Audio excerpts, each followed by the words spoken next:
Is that right, Wes? Uh, Wes, you there? Have we ever been more ready than this? no, we've never been more ready. And, I got to tell you, we are on a mini rack and stack today. And we had a friend that was a return guest from the industry. Today, we got a return guest that is from the other side that we do, which is speakers, authors, awesome people, of which she's all three. She is all three. That's amazing. She did pay you to say that, right? Well, not, I Oh, mean, we won't talk about that. okay, that's right. We shouldn't talk about that. I mean, we're not cheap, but we can be bought, right? No, that's right. Yeah, there you go. So my question before we get going with Christine is, we're gonna hear from your new grandcat. That's what I want to know, Joe. You know what? You did very well. Right now, I've been calling him Jack. He's Oh, Jack Black Jack. because Jack he's a Black. black kitten. But hopefully, he doesn't say anything up, and he just did. But Say, I don't know if it come through on the mic or not. But hey, if it does, I won't be here long because you and Christine will be talking. well, I'm going to probably meow once in a while when Christine's on, just because That's I right. don't know, for some reason my goofy mind is funny. But so yeah, we're going to talk to Christine Harrington, the savvy sales lady, about her new book and the Seller's Mind Manual. And I think it'll be great. It's a great book. I've had an honor to have read it in the manuscript form. So hey, let's go bring her on and make her quit waiting in the green room because there's nothing there Let's bring her on. but oatmeal. All right. Let's go.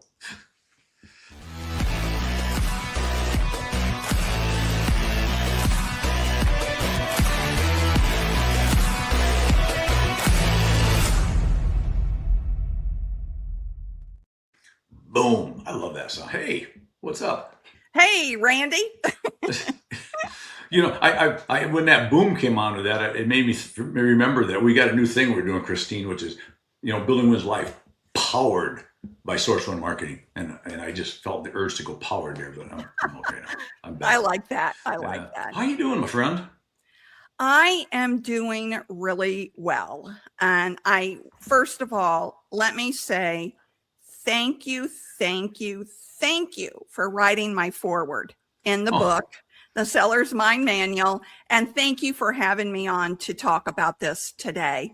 Well, I appreciate it, Randy. You're welcome on both. Thank you for the honor and privilege to write the foreword. The fun part of that was I got to read the manuscript early, and I had a little concern, and that was that you was well inside of my brain, and I didn't like that. That was a little scary.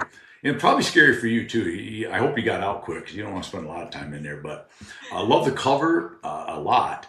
But more than that, man, that's some good read right there. And if you're in the sales world at all, if we can't figure ourselves out, we're not going to be super successful, right? And man, this is good stuff. So, tell us about Christine first, because you've been around the sales world for just a year, or two, or 10, or 1,000.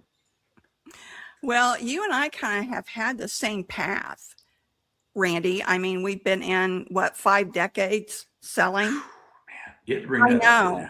And I was a road warrior too. And much like you, I was on the road all the time. And my career pivoted. And I've only told this story a few times, but my career pivoted when my dad was put in hospice. And my boss would not let me off to be with my dad while he was in hospice. And I had asked for a few days off and she denied it. I mean, I had 4 weeks PTO, Randy. Wow. I mean, how heartless can you be, right? Pretty heartless. And number one, it shouldn't matter, in my opinion, whether you had any or not. That's right. Extenuating circumstances. Come on. So I told her that, I said, you don't understand. I can't physically work and worry that every time my phone rings, it's the doctor telling me my dad has died. I said, I can't do it. And she said, I expect you to be a professional. Wow. So I tried 3 different ways to get time off. They wouldn't give it to me because they kept saying that they have to back up my boss.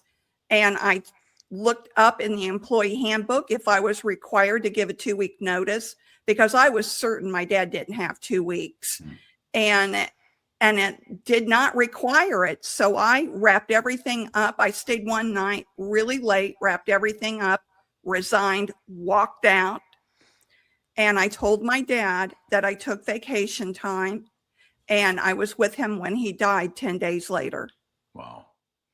So after that, Randy, I was so angry that my boss put me in that position that I vowed I was never, ever going to let anyone control my time again. And so I pivoted to opening up my business of sales coaching and training, because I always had people coming to me asking me, well, how did you get that big deal done? How did you do this? How'd you do that?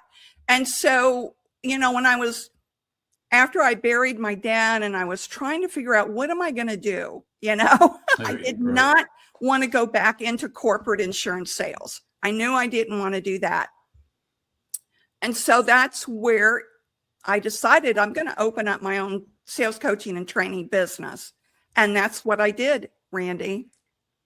And that's how long ago now, Christine? 12 years. 12 years. Coaching and training and teaching. Yeah. And very good at it, by the way. I mean, I'm not a client, so I can speak very freely. I've known you as a friend for quite some time. And I steal free training from you because I watch everything you do. And I learn something every time, and I think that's a key, right? Is don't matter where you are in your career, whether you're a rookie or a 5+ decade veteran, you're going to learn something every day if you just pay attention or stay open to not thinking you know everything, right? Right. Mm-hmm. That's exactly right.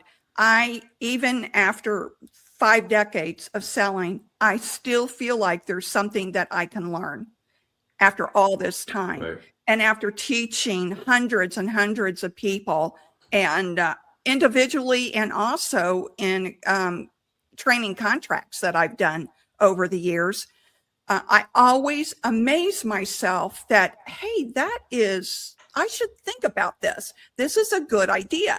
And then I'll develop that idea. And the other thing I do too, Randy, is I do a lot of experimenting. So I still cold call for my own business. I still market for my own business. But what I'll do is I try different things in cold calling and in cold outreach and emails to see what works and see what doesn't work. And then I pass that on to my clients. Sure. So they're not spinning their wheels. So that's kind of how I approach my business, which, guess what? Everybody that comes to me, they usually think they have a selling problem. So they think that they maybe need new sales techniques, fresh words, the magic words.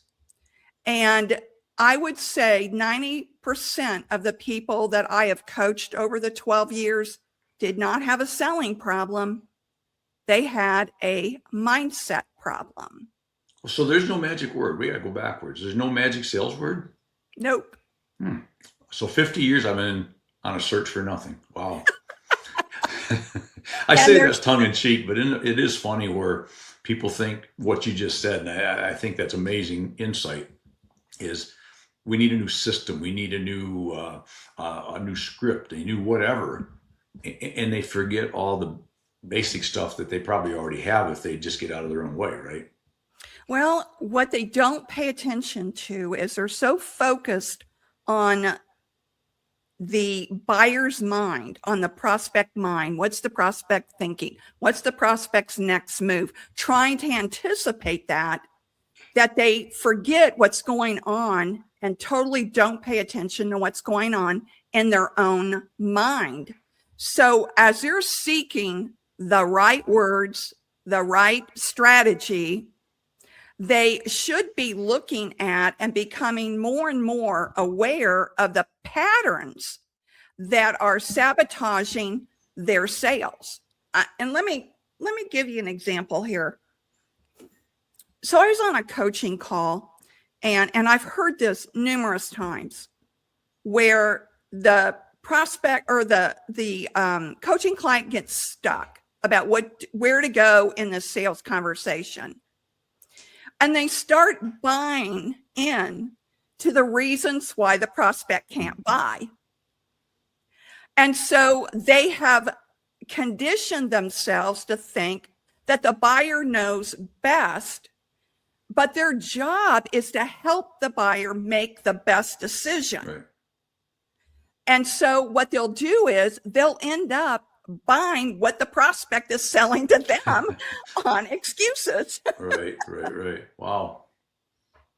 That probably happens to all of us regardless of how experienced we are, right? It's easy to fall into that, right? That's exactly right. That's exactly right. I found when all of the years that I've been coaching, I found that salespeople kind of fall into 3 categories.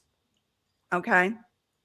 And that is, the bottom level is the reactor. And we've all been there, right, Randy? We've all been the reactor.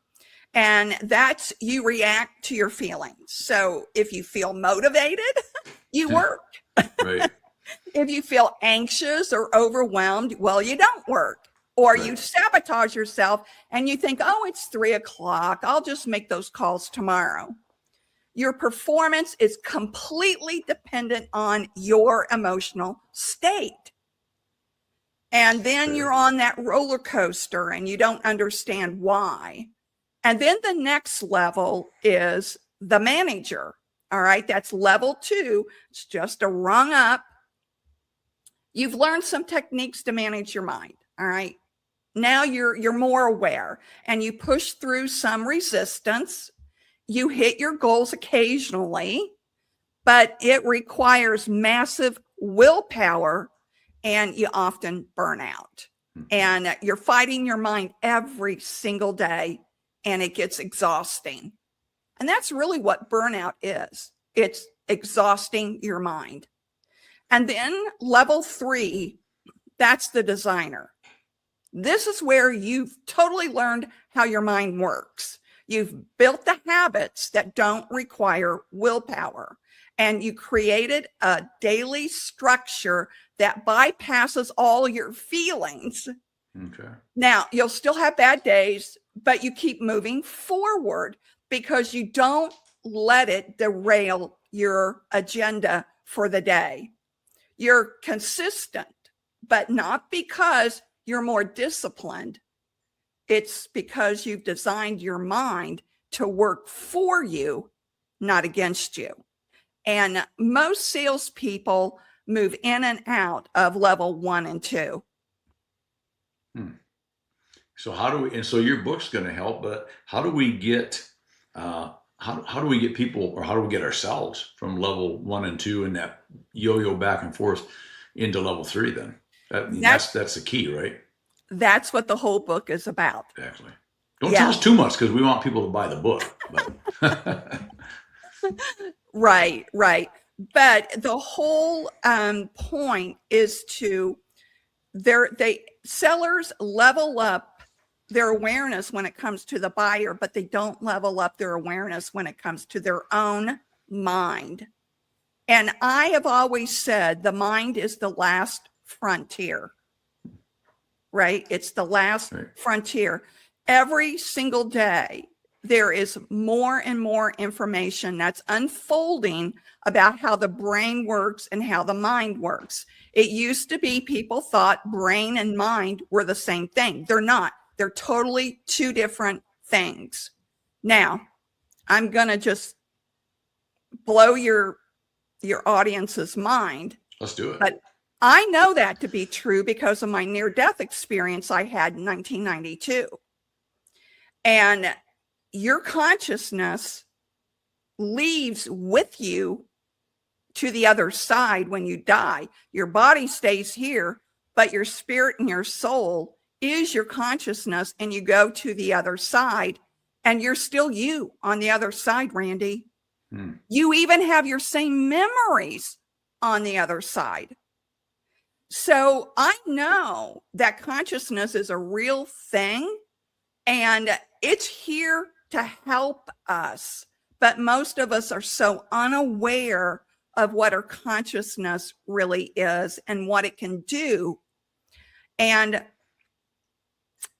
so I hope I didn't go too far there. No, that's great. That's very interesting, actually. And I knew, because we've chatted and been friends a long time. I knew about your experience, but I'm glad you brought it up. I wasn't going to if you didn't want to, but I'm glad you brought it up. So, but yes, It's not as taboo as it used to be, back in 1992 when I first had that near-death experience. I wasn't even sure what happened to me, other than I knew what I experienced, but I couldn't put it into words.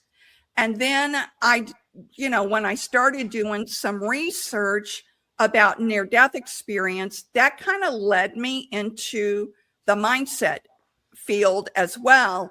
But I went through a really, really bad time, which propelled me into the mindset field, because I went to therapist after therapist, Randy, and nobody could label what was going on with me. And I believe it was God led me to study mindset, and man, did it just put everything together for me. I started seeing how my mind was working against me instead of for me. So let me share with you, if you don't mind, if I can share with your audience sure. how this kind of works. Okay. Let's do it. All right. So lots of times, Randy, people think that their thoughts produces the feelings that their body feels. That's not what happens. Your body produces the feelings, okay? And then those feelings produces the thoughts. And then those thoughts drive your actions or your inaction. When you let your feelings drive your decisions, you've handed control of your whole sales career and your sales to the most unreliable part of you, which is your emotional state. So let me ask you this. When you woke up this morning, what was the first thought you had? Well, at my age, I was glad I woke up. But, I had to think about that. I don't know what the first thought was. I think I usually try to remind myself, and I usually think about, I'll tell you what actually I usually do. I don't know if this is going to be weird, maybe, but first thing I do is, I know Dixie's there and alive. I look at my phone and I don't have any text telling me that I missed anything, that I'm going, holy crap. Getting a text from a kid or a grandkid at 2:30 in the morning, it was not good, right? Right. So that means whatever else happens today is going to be all right. And that's where I roll into the day. That's probably not the answer that, from a sales standpoint, that makes sense, but that's the answer, probably what I think about first thing in the morning. Grateful, happy to be here, happy to get another shot at it.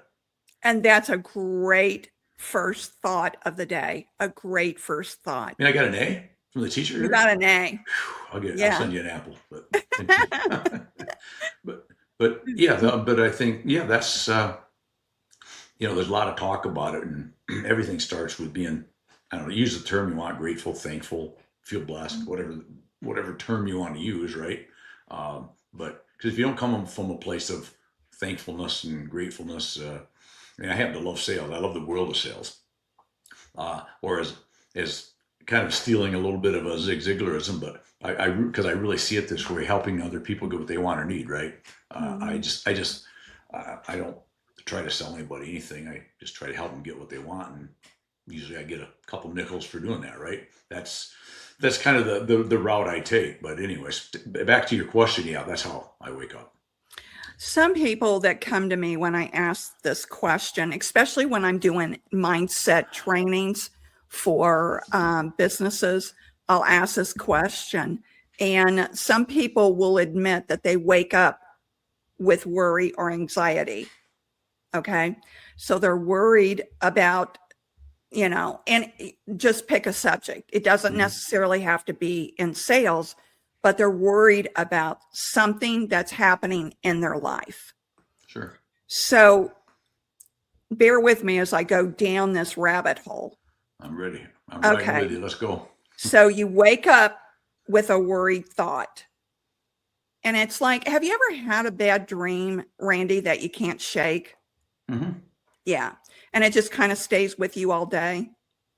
Yep. Yeah. And it kind of molds your mood into, man, I wish I could shake that bad dream, and it just won't go away. Well, when you wake up with worry, that worry stays with you all through the day. And if it stays with you all through the day, it is affecting in the background of your mind, it's affecting how you conduct your sales life that day. It absolutely affects you, and you may not really realize that it is. And when I have pointed this out in trainings and with my clients, and they've paid attention to that, they can see it. Okay, so you woke up today with worry. Let's say tomorrow you wake up and you are worried again. Then the next day after that, then the next day after that, if you don't get a handle on that, the days turn into weeks, the weeks turn into months, and before you know it, this worry has now become a habit. And when it carries on longer than months into a year, it now becomes a mood, which is your personality. So have you ever known someone that was really positive and then they went through a bad spell in their life and now they're negative all the time? Oh, sure. I think we've all known those people. That's why. It's because the negativity actually becomes a habit. And it's because of repeatedly thinking negatively, talking negatively to yourself and to others day after day, week after week, month after month. So it rewires your brain. Actually, this is actual neuroscience research, that it'll rewire your brain to only look for the negative. So then everything you see is a negative. The economy is bad. The gas is sky high. There's wars going on. Right. So you talk yourself right into an attitude and a mood that is a self-fulfilling prophecy, because maybe things don't, to use a really technical term here, it's probably in your book, but sucks. But right. So you turn a minute of suck, and we all have that, right? Into 20 minutes to 20 hours to 20 days to 20 weeks, and pretty soon it's 20 years, when it was only this little issue. Kind of sucked, but I'll get through it one way or the other, even if it's totally bad. But I think what you're saying, I'm hearing, and I think is interesting, is you allowed to turn that bad day today into a bad day tomorrow, when tomorrow could have been a pretty good day. And along with that, I don't want to interfere with where you're going, but I thought of it as what you're saying, is just, why is it so easy for people? It seems to be easier for people sometimes to always see the negative side of things instead of the positive side of things. And I like to think of myself as a pretty positive person and always try to look for the plus, but probably always wasn't that way. I've got better. But why is it, or is it, am I just reading that wrong? But it just seems like people hear a positive, I suppose, but they hear a negative and instantly, snap of the finger, that's what it is. That's just what it's going to be. Why is that, do you think? They've rewired their brain to look for confirmation. Okay. Now, here's another one that people will not admit, but it's true. They don't like to be wrong. So even if they're hanging on to something negative, they won't change their position because they don't want to be wrong. So being proving themselves right about a negative thing is better than realizing and admitting I was wrong and it actually is kind of a positive here. That's right, because they've rewired their brain. Now, the good news is you can rewire your brain to look for the positive. And this is how you do it, okay? What I'm saying here to your audience, Randy, is absolute neuroscience facts, okay? I have studied this for 12 years. I've practiced it on myself, and I've helped clients do the very same thing and get out of that whole fixed mindset. So there's two mindsets, and Dr. Carol DeWick is the pioneer on this. Two mindsets. One is fixed, and that person is the person we just talked about. Well, this is as good as it gets. You know, this is as far as I can go in sales. I'll never be that top performer. The growth mindset says, well, I suck at sales now, but I know that if I work at this and I apply myself, I know I can be a top performer. Won't be easy, but I know I can do it. Okay. And one is rooted in their belief system that nothing good can come of this, while another one is rooted in their belief system that they believe in their abilities. They believe in what they're doing and saying. So that's one aspect of mindset, just a small aspect of mindset. And sometimes people float in and out of fixed mindset and growth mindset. But here's how you rewire your brain to be positive and optimistic. Now, there's a difference between optimistic and positive, okay? So people that proclaim positive affirmations, those don't do a thing. They don't do a thing, okay? For something to change inside your brain, you have to not only declare it, but you have to feel it as well.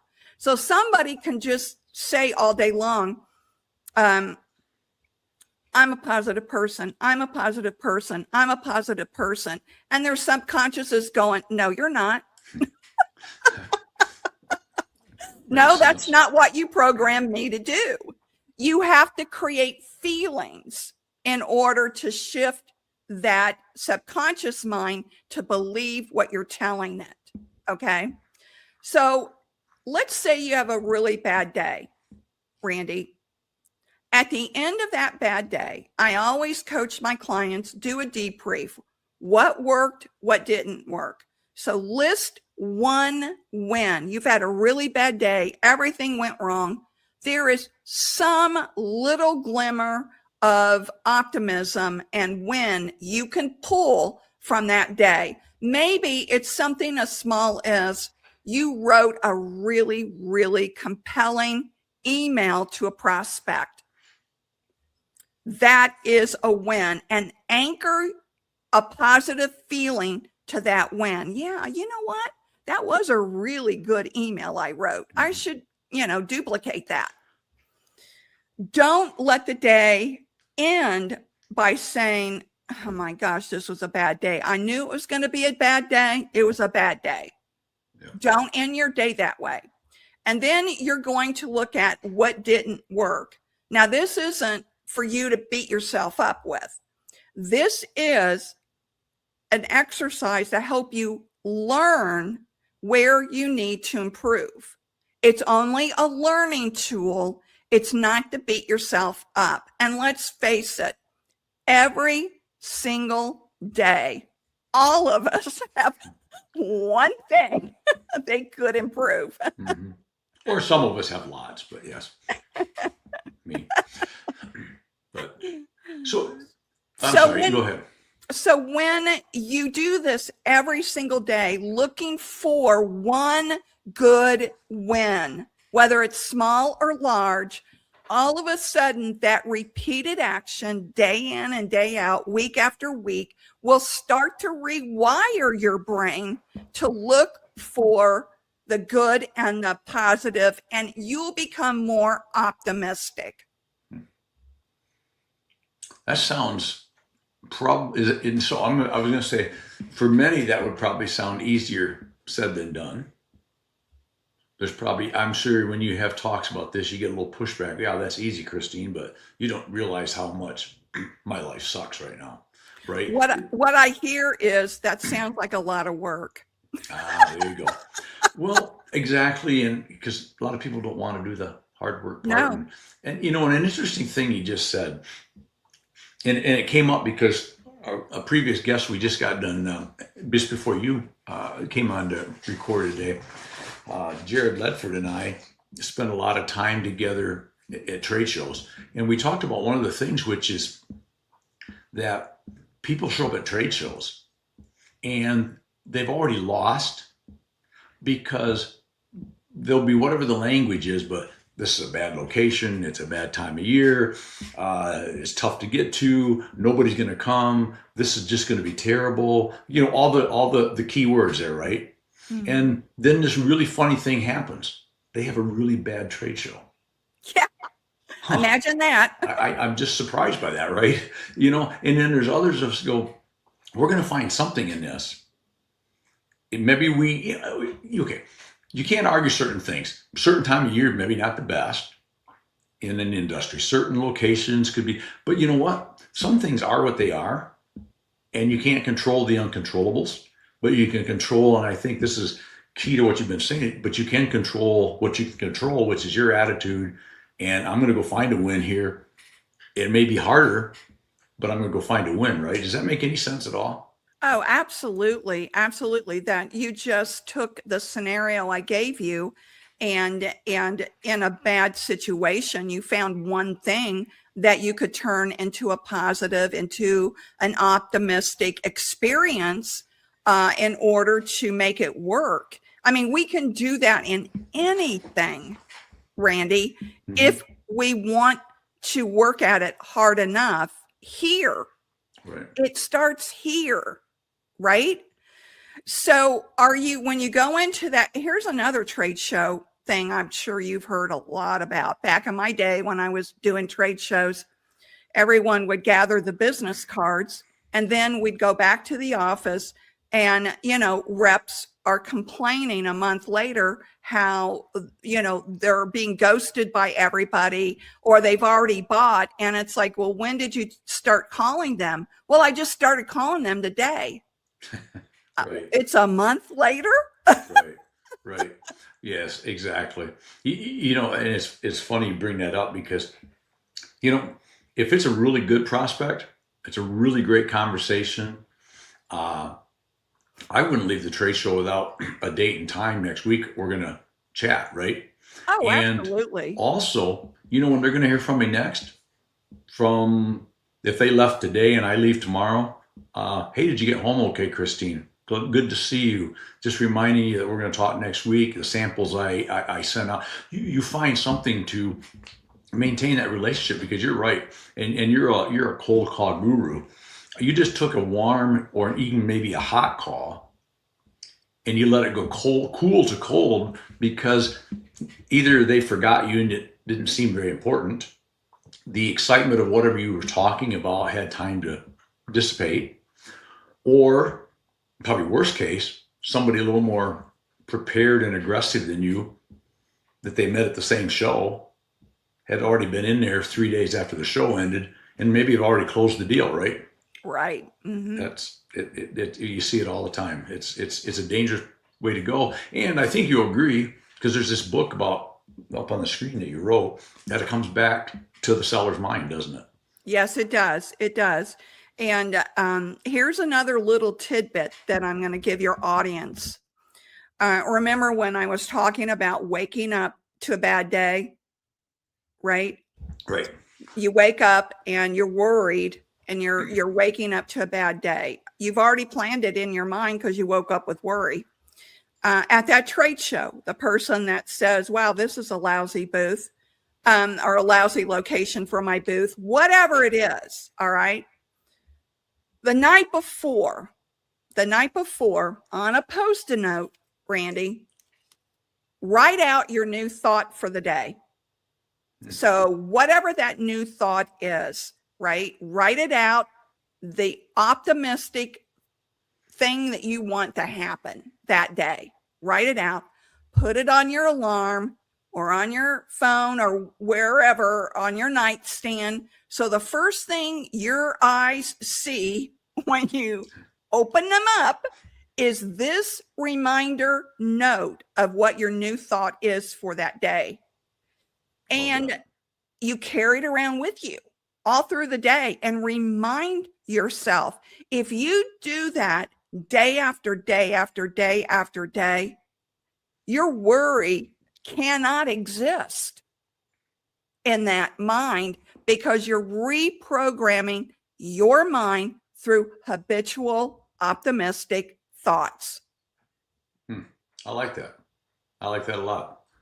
I have sticky notes. I'm putting them in my briefcase as soon as. Actually, I may go right now. I'll be right back. But no, that is a great idea. This is another one that pops in my head, and I want to be cognizant of your time too. I appreciate your time, but with whether it's trade shows or anything, as an industry, whatever industry you're in, it doesn't matter. Salespeople,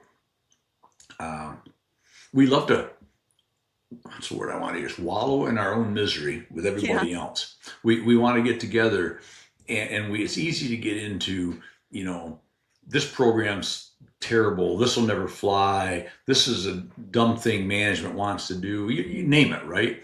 And some of them might be. I'm not saying they're not, but the more you continue to perseverate on that with your fellow compadres, the more that becomes your mindset too, right? And even if you're a super positive person, if you spend the next 4 days together constantly discussing how everything is bad, everything is wrong, everything is going to go wrong, back to my trade show reference a few minutes ago, guess what? It will go wrong, right? And so I think a key there, right, is we all want to go along to get along. We want to be pals with our friends that we work with and all those sort of things.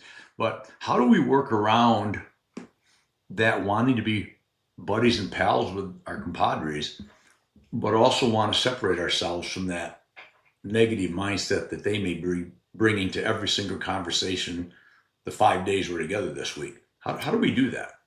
So that is a very difficult situation, Randy, and I know exactly what you're talking about. Misery loves company. Mm-hmm. And if you're not careful to guard your mindset and try to turn that conversation away from whatever it is that they're moaning and groaning about, that will leak over onto you. Mm-hmm. It will affect you.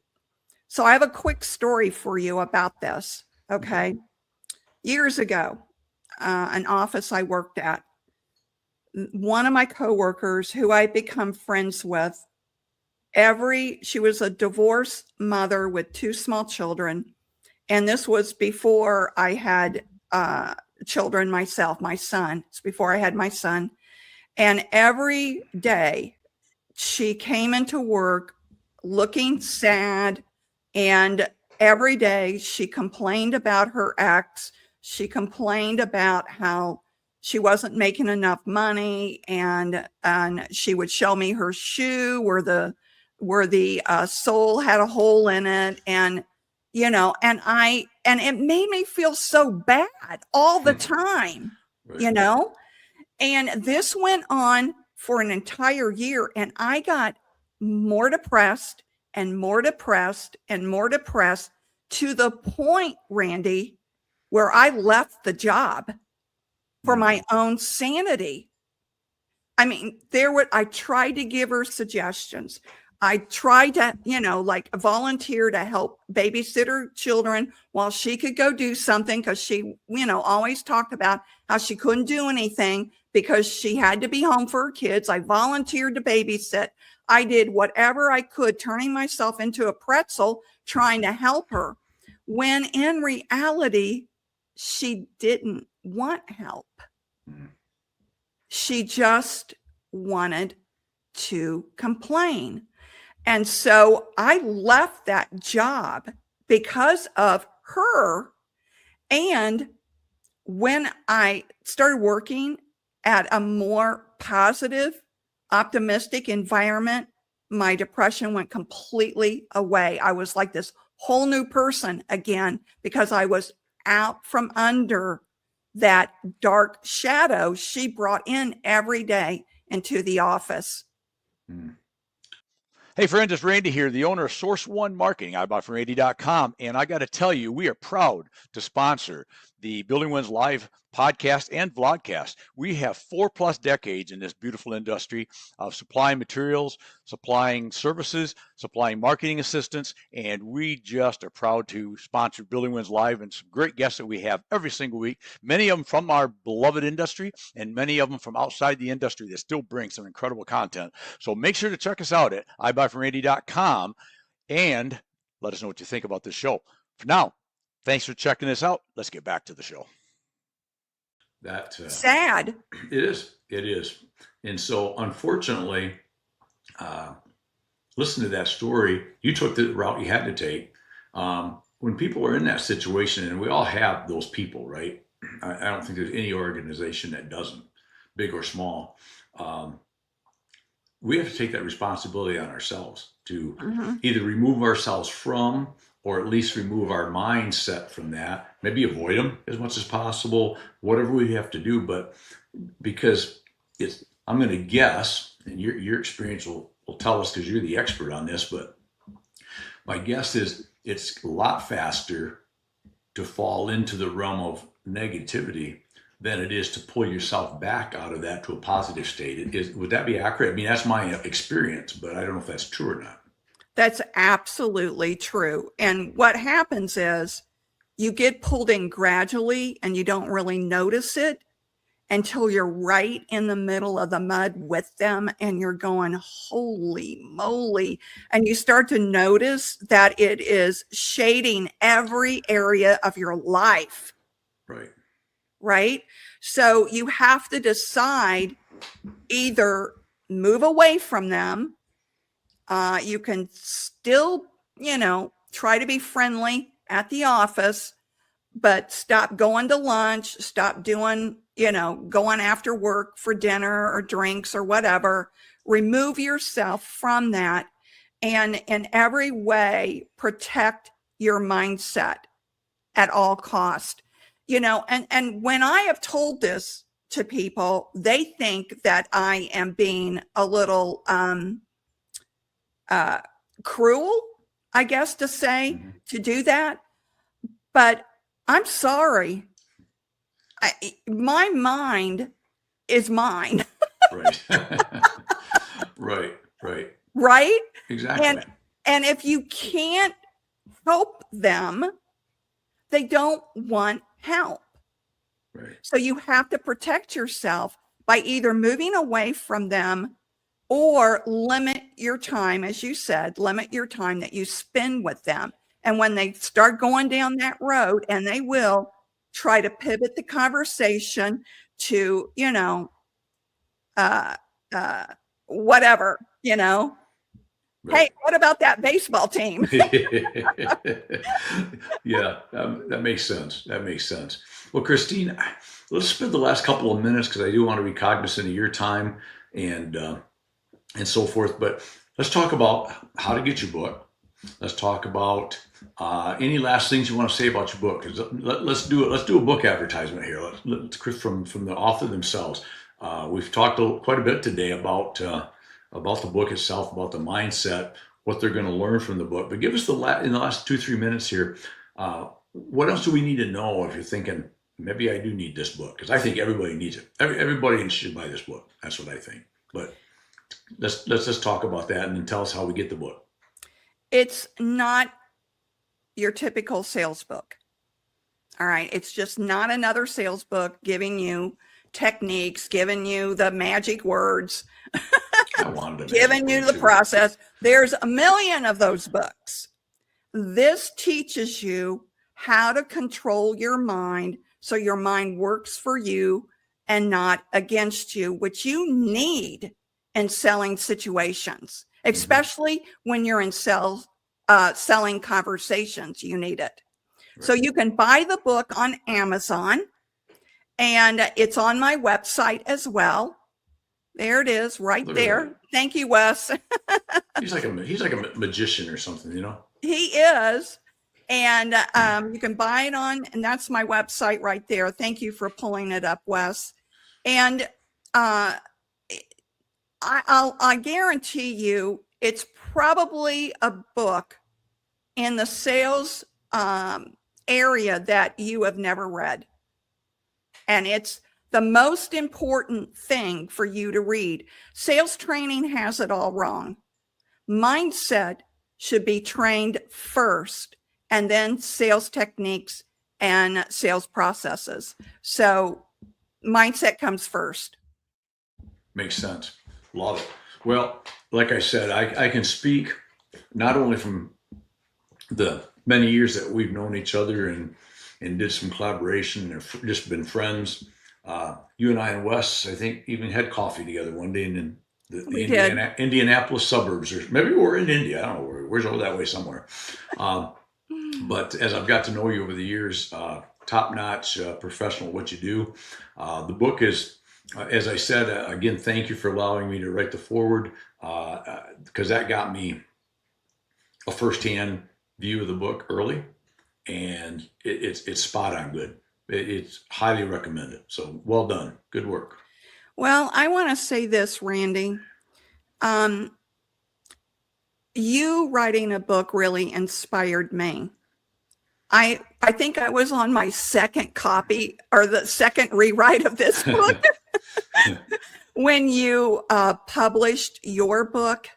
My gosh, why didn't I have it out? I should have done that. Well, you know, I have it right here, surprisingly. Yeah, asphalt and algorithms. I have the book on my shelf back there. I should have had it out. I apologize. Well, it's accepted, but don't make that mistake again. But really, you getting yours published and out there really, really inspired me and gave me that push. And you and I kind of had a private conversation maybe 6 months ago, and I was telling you what I was up against getting this book, The Seller's Mind, finally published. And I just appreciate the fact that you have always, you're the epitome of the seller's mind. You really are, Randy, because you encouraged me to not quit. And I had a moment there with you about finally getting this done. And you encouraged me to not quit. And you are the epitome of the seller's mind. Well, I can't spell epitome, but thank you. I appreciate that. But see, there's two reasons for that. One is I just don't think you should quit. I think you needed a book. You should write a book. But more importantly, it wasn't about, as much as I would like to say, it was just for the experience that you would have in being an author and writing a book. But your message had to get out. That's the important part. It had to get out. It was just what little bit we talked about what you're writing about. I knew people need to read a book. They need to read this book. And you're so right. If you're new to sales or old to sales, either way, go back to step A and figure out your own mind first, right? And I think that's so key. So well done. I would applaud, but I can applaud. Thank you. It's really well done. Wes is applauding. If he's not, I'm going to be very disappointed. I think he's applauding. But it's very well done, and get it on Amazon, get it on your website, wherever but just get the book. That's what I'm going to say. So, Christine, Wes will get really mad at me, and I hate having Wes mad at me if I don't ask the should ask question. As we wind down here, what is the one question, either personally in your career, in selling, or when writing this book, or about the book, I don't care where we go, what do you wish when you run into somebody somewhere people would ask Christine? What's something that just never get asked enough that you think that you wish they would ask? So I knew you were going to ask this question, and I can't even come up with a question. What do I want someone to ask me when they come up to me? Well, here's what I'd like for them to know. Okay, that'll work. Yeah, and that is, it's not, it's not easy. Life is not easy. Life will throw you curveballs all the time. And I wrote The Seller's Mind for my coaching clients, for people that struggle with selling. I wrote it to help them learn how to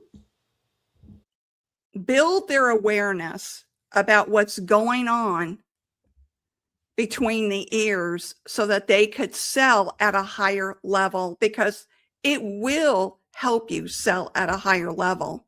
So life is hard, and you need all the tools you can get in order to turn that into a success show. Love it. Perfectly. Well said. Christine, as always, congratulations, by the way, on Thank the book. you. I think it's exciting. And Amazon or at your website, buy the book. That's all I got to say. Appreciate you being on, and just keep being amazing, my friend. I will. Thank you, Randy, for having me. You're welcome. Thank you. Appreciate you. Bye, Wes. All right, folks. I hope you enjoyed my longtime friend, Christine. As I said, this book needs to be read. I'll say a lot of times I read a lot of good books, have a lot of author friends, and all of them are usually good. And I always get something from everything. But this one, mindset is so important, and it's easy to go down the rabbit hole and maybe not get yourself back out. So make sure you read the book, and you'll be better for it. You'll thank me for it. I hope you thank me for it. Thank Christine for it. Anyways, that's it. Another day of doing what we love what we do. Live it, love it, own it. I always say that. And while you're at it, go make today your best day ever. Till tomorrow. Cheers, my friends.